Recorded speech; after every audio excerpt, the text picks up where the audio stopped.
నమస్తే. శ్రీమాత్రే నమః. శ్రీ గురుభ్యో నమః. ఆదిత్యాయ చ సోమాయ మంగళాయ బుధాయ గురుశుక్రశనిభ్యే రాహవే కేతవే నమః. జపాకుస్మ సంకాశం కాశ్యపేయం మహాధృతిం తమోరిం సర్వపాపగ్నం ప్రణతోస్మి దివాకరం. దివాకరుడి అంటే ఉన్నటువంటి మన గ్రహాలన్నీ కూడా ఆ భానుడి ఆధిపత్యంలో ఉంటూ ఉంటాయి. మరి గ్రహ శాంతి కావాలన్నా, గ్రహాల యొక్క తత్వం తెలియాలన్నా, మనం ఏ రాశిలో ఉన్నా, ఏ రాశిలో జన్మించినా కూడా మనకు ఈ గ్రహాల యొక్క అనుకూలత ఉండాలి. అలా అనుకూలత ఉంటే మనకున్నటువంటి అంటే గోచార రీత్యా కానీ, జన్మజాతకం రీత్యా కానీ ఉన్నటువంటి లోపాలు ఏదైనా ఉన్నా ఈ గ్రహాల అనుకూలతను సాధించడం కోసం మనం చేసేటువంటి ఉపాసన కానివ్వండి, లేకపోతే గ్రహ ఆరాధన కానివ్వండి, దీనివల్ల మనకు సానుకూలత లభిస్తుంది. ఇలా మనం ఈ సానుకూలతను పొందుతూనే ఒక్కొక్క రాశిలో ఉన్నటువంటి లక్షణాలు ఎలా ఉంటాయి, ఆ లక్షణాలు ఉన్నటువంటి వారు మరి ఎలా తమకున్నటువంటి చిరు దోషాలు పోవడానికి ఏం చేయాలి అని చెప్పుకుంటూ పోదాం. ఇప్పుడు మిథున రాశి. మిథున రాశి అనగానే ఇది భచక్రంలో 3వ రాశి. ఈ రాశిలో మనకు ఆ బొమ్మను కనుక చూసినట్టయితే రాశి చిహ్నం ఎలా ఉంటుందంటే ఒక ఆడ మగ కలిసి ఉన్నట్టుగా కనిపిస్తూ ఉన్నటువంటిది. దీన్నే మనం ఆంగ్లంలో జెమిని అని కూడా పిలుస్తూ ఉంటాం. ఏదేమైనా ఈ రాశిలో అంటే ఈ రాశిలో కానీ ఈ లగ్నంలో కానీ మొత్తంగా ఈ జెమిని తత్వం ఎలా ఉంటుంది అంటే చాలా సరళమైనటువంటి వారు, చాలా మృదు మధురంగా ఉండేటువంటి వాళ్ళు. ఎవరినైనా ఏమన్నా మాట్లాడినప్పుడు కొంచెమైనా నొప్పించినా వీళ్ళే బాధపడేటువంటి వాళ్ళు. ఎంతసేపు వాళ్ళకంటే పరుల గురించి చాలా ఎక్కువగా మాట్లాడేటువంటి రాశి ఏదైనా ఉందా అంటే అది మిథున రాశిలో జన్మించినటువంటి వాళ్ళు చేసేటువంటి పని. ఏ పని చేయాలన్నా ముందుగా ఒక బిడియం మొదలు పెట్టాలి అంటే ఎవరో అంటే పక్కనున్న వాళ్ళ సలహాలు వాళ్ళని అడిగిన తర్వాత అది నచ్చితే దాన్ని మొదలుపెట్టడం. అంటే ఇక్కడ వీళ్ళు ఏ పని చేయాలన్నా ముందుగానే మొదలు పెట్టడం అనేది మాత్రం కనిపించదు. ఒకవేళ మొదలు పెడితే సరళంగా పూర్తవుతుంది. ఇంకా ఈ రాశి గురించి ప్రత్యేకంగా చెప్పాలి అంటే నిరంతరము పక్క వాళ్ళ గురించి అంటే చెడు గురించి అని కాదు. ఇప్పుడు వాళ్ళకి ఎవరికైనా వాళ్ళ అన్న పిల్లలు ఉన్నారు, పాపం వాళ్ళకి ఏదైనా బాగాలేదనుకోండి, లేదు వాళ్ళకి సంబంధించిన చుట్టాలు ఇంకెవరైనా ఉంటారు కదా, పక్కింటి వాళ్ళు, ఎదురింటి వాళ్ళు, ఇట్లాగా ఏదైనా వాళ్ళకి కష్టం ఉంటే ఆ కష్టం గురించి పదే ఆలోచించేటువంటి తత్వం వీరికి ఉంటుంది. అంతేకాదు చాలా వరకు నిద్రను కూడా మానేసి, అంటే నిద్ర కూడా పట్టదనమాట. మన ఇంట్లో వాళ్ళకి ఏదైనా జరిగితే మనకు ఎలా ఉంటుందో ఈ రాశి వారికి పక్క వాళ్ళకి, ఎదురు వాళ్ళకి, ఇంకెవరికైనా సరే ఏదైనా జరిగితే నిద్ర పట్టని స్థితి ఉంటుంది. అయ్యో పాపం వాళ్ళకి అట్లా అయింది, ఏం చేయాలి, ఎలా చేయాలని. అలాగే వీళ్ళు ఏదైనా పని చేయాలి అంటే 10 మందిని అడుగుతారు. ఈ 10 మంది ఒక్కొక్కరు ఒక్కొక్కలాగా చెప్పచ్చు. దీంట్లో కాస్త ద్వైద్విభావం ఏర్పడుతుంది. అంటే చేయవచ్చా, చేయకూడదా, చేస్తే ఏమవుతుంది, చేయకూడదు ఏమవుతుంది. ఇలాంటప్పుడు కొన్నిసార్లు వీరి అవకాశాన్ని కూడా, మంచి అవకాశాలను కూడా పొడగొట్టుకునేటువంటి స్థితి వీరికి వస్తుంది. అంటే ఇందాక వాళ్ళు ఎవరో వద్దన్నారు, వీళ్ళు చేయమన్నారు, వాళ్ళు పెద్దవాళ్ళు, వాళ్ళు చెప్పింది ఇలాగా. అంతేగాని మన స్వంత నిర్ణయం ఏంటి, మనం ఏం చేయొచ్చు అన్నది ఆలోచించడం చాలా వరకు తక్కువ. అంటే ఇతరుల నిర్ణయాలకు ఎక్కువ విలువిచ్చేటువంటి వాళ్ళు వీళ్ళు అవుతారు. ఇంకా మంచి పాండిత్యం ఉంటుంది. చెప్పాలి అంటే రచయితలుగా మంచి రచన వ్యాసంగం చేయగలిగే, పుస్తకాలు వెలువరించగలిగేంత స్థితికి వీరికి ఉంటుంది. కాకపోతే ఈ మృదు స్వభావం వల్ల కొన్నిసార్లు కష్టాలు తెచ్చుకోవడం, అంటే వాళ్ళని వేరే వాళ్ళు ఏమనుకుంటారో, వాళ్ళకి ఎక్కడ ఏదైతుందో వాళ్ళు బాధపడతారేమో అని ముందే మనం ఊహించుకోవడం. నిజానికి ఏదన్నా పొరపాటునో గ్రహపాటునో మనం గబుకుని ఏదో ఒకటి మాట్లాడడం వెళ్ళాం, కానీ తర్వాత మనమే కూర్చొని ఏమో నేను ఇలా అన్నాను, వాళ్ళకి ఇబ్బంది ఏమో, ఏమనుకున్నారో, తప్పు పట్టారేమో అని ముందే మనం వాళ్ళ నుండి ఒక రకమైనటువంటి భావాన్ని తెచ్చుకొని వాళ్ళ దగ్గరికి ఎదురుగుండా వెళ్ళడానికి కూడా వీళ్ళు కొంత సంశయించేటువంటి రాశి ఏది అంటే మనం మిథున రాశి అని చెప్పచ్చు.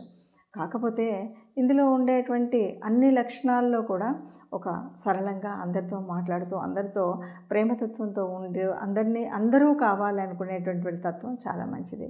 అలాగే ఈ రాశిలో పుట్టినటువంటి వారు చక్కని పాండిత్యాన్ని వారి సొంతం చేసుకోగలుగుతారు, చక్కగా మాట్లాడగలుగుతారు, ఇరుగు పొరుగుతో చక్కగా ఉండగలుగుతారు, ప్రేమతత్వాన్ని పంచగలుగుతారు, అందరితో సమన్వయ భావంతో ఉండగలుగుతారు మరి ఈ రాశి వాళ్ళు.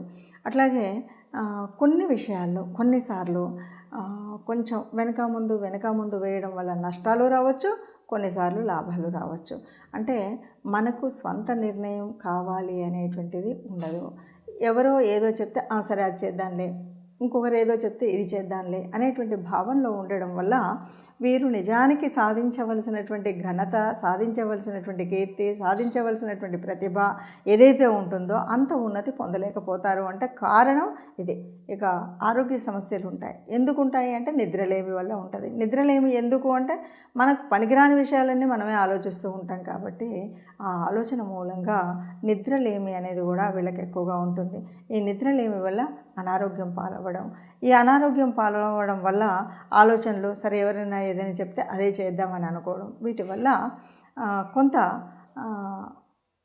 నష్టాలు తెచ్చుకోవడమనే చెప్పాలి. తెచ్చుకోవలసినంత ఉన్నతమైనటువంటి స్థితికి, రావాల్సినంత ఉన్నతమైనటువంటి స్థితికి వీరు రాకపోవచ్చు అని చెప్పాలి.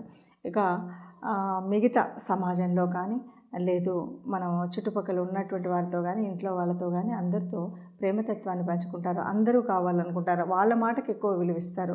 వీళ్ళ మాట కంటే కూడా అంటే వాళ్ళు చెప్పింది ఏదైనా సరే అనేటువంటి తత్వం వీళ్ళకు ఉంటుంది. ఇలా జెమిని వాళ్ళు అంటే మనకు మిథున రాశి ముఖ్యంగా 3వ రాశి అయినప్పటికీ 3వ రాశి అనగానే మనకిది ఒక కమ్యూనికేషన్ కానీ జనరల్గా భ్రాతృత్వానికి సంబంధించినటువంటి అంటే కనిష్ట సంబంధమైనటువంటి సోదర భావానికి సంబంధించినటువంటి భావం కదా. అందుకని ఇక్కడ ఎప్పుడు కూడా పెద్దరికం ఉన్నట్టుగానే మాట్లాడేటప్పుడు అంటే మనం మాట్లాడింది చక్కగా 10 మందికి తెలియచేయడం, మన మాట ద్వారా తెలియచేయగలిగేటువంటి శక్తి వీళ్ళకు ఉంటుంది. ఏదైనా సరే తెలియచేయగలుగుతారు, చక్కగా సమన్వయంతో చేయగలిగేటువంటి శక్తి ఉన్నటువంటి వారు ఈ రాశిలో పుట్టినటువంటి వారు. కానీ ఈ మరి అంటే మామూలుగా మనం రాశిలో పుట్టినటువంటి ఒక రాశి గురించే కాకుండా ఇది మన జన్మరీత్యా ఎలా ఉంది అన్నదాన్ని బట్టి కూడా ఆధారపడి ఉంటుందని చెప్పచ్చు.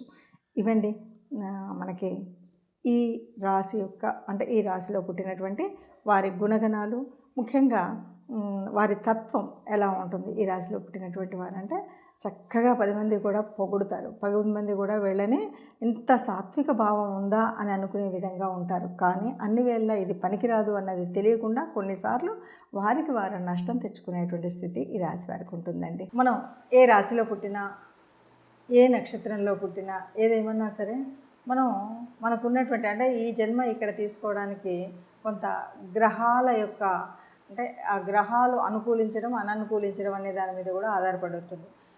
అంటే జన్మజాతకంలో మనకున్నప్పుడు